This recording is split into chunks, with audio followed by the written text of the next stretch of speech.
Hey fellow Vault Dwellers, it's Angry Turtle, and today we have Raid Runner build.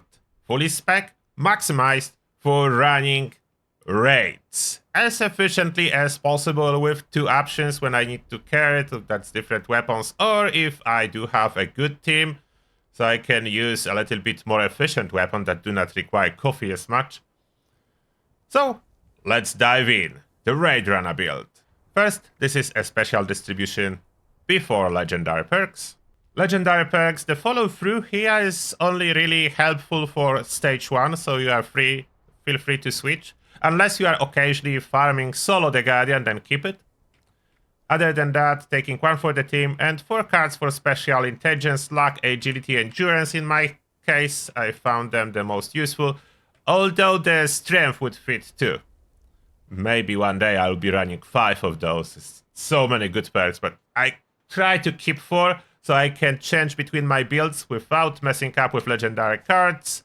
And now the build itself. I will talk a little bit less about everything. I'm assuming if you are looking for optimized Raid Runner build, you know the basics of the game.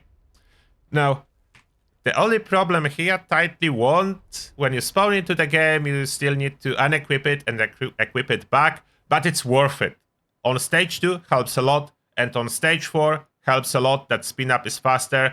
And because we are running the full bullet storm setup, we cannot really be switching weapons between stages, as that wipes out all the bullet storm stacks. Therefore, yeah, one weapon, entire raid. And I'll be talking a little bit more about the gear, as that's more important than anything else. For the perception, yeah, perception is now strong, even if you are a heavy gunner. You could run that with different weapons. It is possible. It is possible to run with different weapons, but Gauss minigun is #1, and that's happened to be a heavy gun.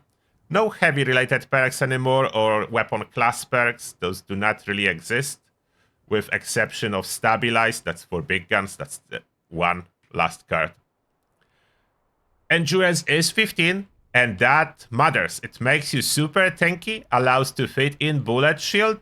And bullet shield doesn't always help on stage 1. It's a lot on stage 1, but on stage 5, when there is this very nasty acid attack of the snake, it can be deflected. Therefore, bullet shield is extremely powerful in there too. Strength in none, but rises to that standard under charisma. For the intelligence, we don't even have first aid in here, so that's minimalistic. Only power user batteries included stabilized. Stabilized can be swapped for something else if needed. It's not necessary, as for most part we are using VATS indeed. But it is here if I want to not use VATS and save a little bit on my fusion cores, then I can. Agility is standard. Gunslinger plus full set of onslaught. Born survival just in case. It will most likely never trigger, but it is here so I don't die. And Gunfu is needed for stage 2 mainly. Auto-target switching is helpful there on the stage 2. If you don't need it, feel free to switch that off and Born Survival off and add Adrenaline. That's a valid option. Luck, again, minimalistic, only what you really need. Junk Shield, better crits, one gun army, Ricochet, and Critical Savvy. So we are critting every third shot with this build, and we do have a solid limb damage. So now the most important part, the gear and mutations. About mutations, currently it's actually more important what you don't have than what you have. There are some mutations you cannot have, and they do interfere a lot with your gameplay. But everything else, it's acceptable. I'm the Megavore, I have all essentials, and I decided to, for now, keep my melee mutations. If I will switch in the future back to melee and I want to use it, then I do have them. But Raid itself drops so many serums that I'm able to suppress all the negative effects of mutations I don't want. Only 2 mutations I would avoid. It's Grounded and maybe Empath. If you will have a teammate with Empath, then you can have it. But if you'll be the only Empath, it may be negative for you and you may die accidentally. So Grounded is #1 to avoid. Empath is second one to avoid. Everything else goes. You're fine. The gear is important. 2 options for my Gauss minigun. What I'm running the most is this one. With pentabarrel, limb damage on it, it helps a lot, the limb damage on stage 1 and on stage 5. Yes, on stage 5 with extra limb damage, I can very quickly cripple plate A on a snake, which kicks in easy target and Tormentor, giving everyone basically almost 100% extra damage, which is a lot. When you apply that early to everyone, the fight goes smoothly. That's why limb damage on this one, and that is assuming I have a good teammate. So this weapon I'm running when I do have good teammates. If I don't need to be the only DPS, if I would need to be the only DPS, I have different Gauss minigun that helps a little bit more. But this one is super convenient with limb damage, crippling everything super fast, and AP cost spec as low as possible. As you may notice, no Tesla coil at all. No any kind of Tesla coil, just a standard to cut down AP cost to 9. And on top of that, there's conductors to refresh those action points. So I don't really need to use any coffee. I could pop 3 coffee to achieve sustained VATS, but if I quit for a second and then re-enter, I'm staying in VATS for like 100 bullets, which is really good without popping any coffee. If I will need to be a number 1 DPS and basically almost only DPS, I do have this one. Gauss minigun again, but different modes. It is 3-barrel and prime capacitor on this one. Why not Penta? That matter mainly for the snake. Penta is the best for soloing the Guardian, but not the best for the snake. With Penta, you are losing, because of the bug, explosive damage. So Penta wipes out explosive damage, and I don't want to do that, therefore I'm running 3-barrel. Advantage of Penta, I'm getting bullet storm faster, but I'm losing that, so I don't want to lose the explosive damage. The explosive damage can be used on the snake fight, so I want it. And all other enemies, with exception of the Guardian, which is immune to explosions. It is with weapon speed, so more DPS, a little bit less limb damage, and pinpointer, so again, more DPS. It's significantly higher DPS than other one, so I can basically solo any enemy, including the snake. If all my teammates die, I could still like go there and kill the snake, no problem, with this weapon in reasonably fast time. Other weapon, I can solo it too, but it will take longer. If I know my teammates will most likely die because they're low level, I will take this one. If I have a good team, I will use other one that saves me a lot of ammo, a lot of everything. I mean, ammo is normally surplus, unless you are the only one doing DPS, then ammo will be slightly negative in the raid. 2 weapons. Now the armor. The perfect armor for the raid, for the human. It's Overeaters, luck through Hikers, Rejuvenators. That's like perfect setup.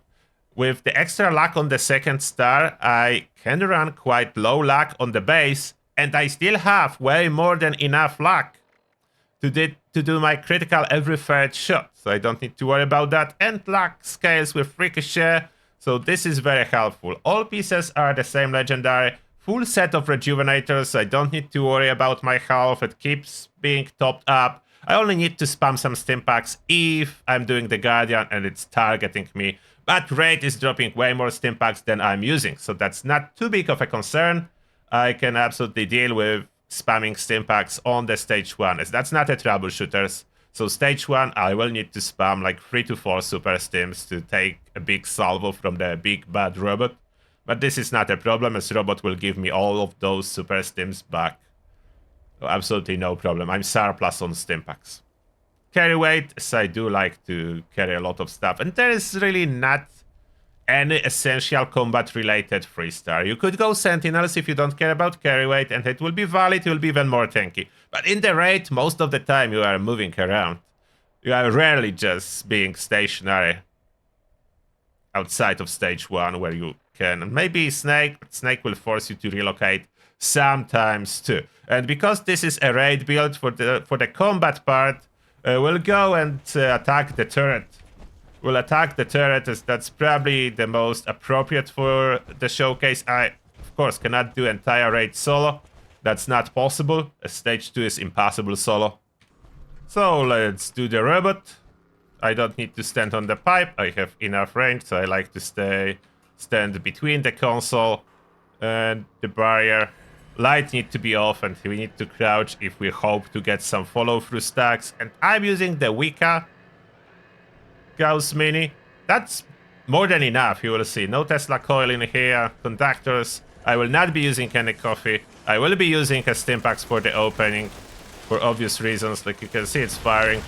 But it was like 3 or 4 Stimpax that I pressed and we are good here. Now we are deflecting all the damage back at him.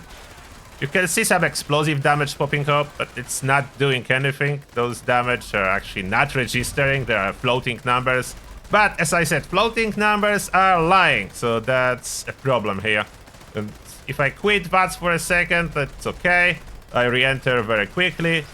And as you can see, it's doing more than enough damage. It's not the most powerful, not the fastest. The other one is fastest and doing more damage, but good enough. If you have teammates, that is more than sufficient. Imagine multiplying this amount of DPS by 4, because full team is 4 people. So multiply that by 4, and the Guardian, we know how fast it's dying. If you were on the live streams when there is 4 people firing Gauss miniguns, it's 40-second combat, not a minute. And most of this time is Guardian emerging from the platform, therefore, yeah. You cannot really cut it down anymore. That's sufficient, and I ended with full stacks of Bulletstorm. Pentabarrel does load them up fast. The 3-barrel is slower with that, but overall pushing out higher DPS after it get those stacks up. It's up to you which one you choose and what's your personal situation. This is the build about stuff you are consuming. I am not running any special boosters. I'm running free stuff from my camp. So all this stuff is generated at my camp and I am using that. It is helpful, not necessary. You will be just fine without it. But if you can, you have those food generators, absolutely use this stuff. And I didn't suppress any mutation for this showcase, just so you see, it's not such a big negative to break your build if you don't suppress them. You can have some side mutations that do not fit, and you will do still absolutely fine. And that being said, thank you all for watching, and see you all in the next one.